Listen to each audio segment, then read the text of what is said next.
Howdy folks, this is Ranger. Welcome to my Soak City at Valleyfair video review. I'm the resident water park expert for In a Loop, and I also live here in Minneapolis. Valleyfair Soak City is the smallest water park in the Cedar Fair chain. This makes sense given how short Minnesota summers are. The operating season runs just Memorial Day to Labor Day. Fortunately, admission to Soak City is included with any Valleyfair ticket. Valleyfair is often criticized for not building new rides, but the park has put a lot of attention into Soak City. The size of the water park has basically doubled since 2009. This expansion begun with Breakers Bay, this large wave pool. It's 5 feet deep at the safety rope and runs waves every 5 minutes with 5-minute breaks in between. The newest slide tower at the park was built in 2015, and at 90 feet it's among the tallest in the region. At the top is Breakers Plunge, 2 nearly vertical speed slides. This harrowing drop slide may be the scariest ride in the whole park. The runout is smooth unlike similar slides and doesn't scrape up one's back. One level below is Breakers Pipeline, a set of 4 drop pod slides. You enter a capsule and a countdown begins, which heightens anxiety as you wait for the ride.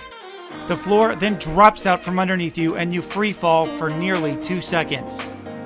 The middle 2 slides are near vertical slides, whereas the outside slides have forceful high-speed helixes. These aren't the most thrilling drop slides around, but they are solid and don't cause friction burn.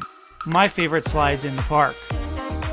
2015 also brought us Barefoot Beach, which is this kid's water playground. Behind the wave pool is Breakers Bar. The stage here hosts local music groups playing current pop hits on a regular schedule. Now we cross the bridge into the original water park area, which opened in 1983. The most interesting ride over here is Raging Rapids. This is a tube chute ride reminiscent of those at Schlitterbahn. It's short, but it packs a punch. Several small dips and a few tunnels simulate the feeling of whitewater rafting. I've heard many reports of guests getting scraped up on this ride, so watch out for the walls. This may be the world's most intense water ride with a 10-foot vertical. Unfortunately, Raging Rapids seems to rarely be open. Panic Falls is the park's original set of body slides. The purple, orange, and blue slides are 60 feet tall and offer multiple spins and dips.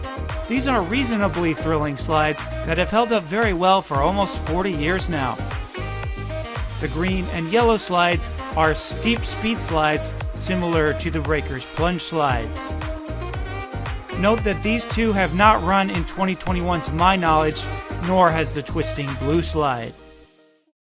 Ripple Rapids is the lazy river, and surprisingly it's among the best lazy rivers around.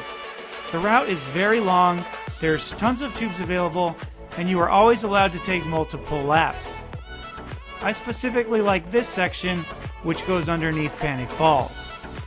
There aren't any splash features or theming, but I still use this as a reference when comparing other lazy rivers.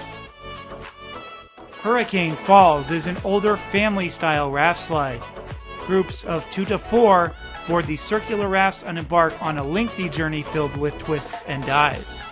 It's virtually identical to the one at Cedar Point Shores, although this one weaves in and out of several trees. This is the most popular ride at Soak City, so take your group here early to steal a ride or two. Finally, we have Splash Station, which is a soak zone for children. It's certainly dated, but if you take your little ones in here for a quick drenching, they won't know the difference. They'll be happy to cool off from the Minnesota heat, which can be more intense than you might guess. Beach Bites is the only restaurant at Soak City. I recommend the Jumbo Fried Shrimp, which is not available anywhere else at Valleyfair. Here's a quick look at the 2021 locker prices. Note there are lockers in both the older and newer sections of the park. My biggest criticism of Soak City is that there are no inner tube slide complexes. These slides are among the most popular types, and it's stunning the park doesn't have any at all. Breakers Pipeline and Plunge was a particularly strange choice because the park already had speed slides before these were built. Even more baffling is that Cedar Fair's favorite complex to clone has both tube and body slides. I don't understand why they went away from this design, when it would have made so much sense to clone the same complex again here at Valleyfair. It's hard to imagine Soak City expanding much in the near future because there's so little room available. However, with the removal of Looping Starship, this plot of land is immediately available. A new inner tube slide complex would fit into this space quite easily, and it would merge with the rest of the water park nicely. I do hope to see this addition in the next couple years, but Valleyfair may have other plans with this plot of land. Soak City is small, but it's an enjoyable side dish compared with the entree that is the roller coasters at Valleyfair. I would say a visit to this water park is essential for turning Valleyfair into a full-day park. With attractions like Breaker's Pipeline, Raging Rapids, and the Lazy River, you'll be glad you added it to the agenda. Thank you for watching this review of Valleyfair's Soak City. Please watch and subscribe to our channel to see amusement park and water park coverage from all over the country. I'll see you next time. This is Ranger, signing off.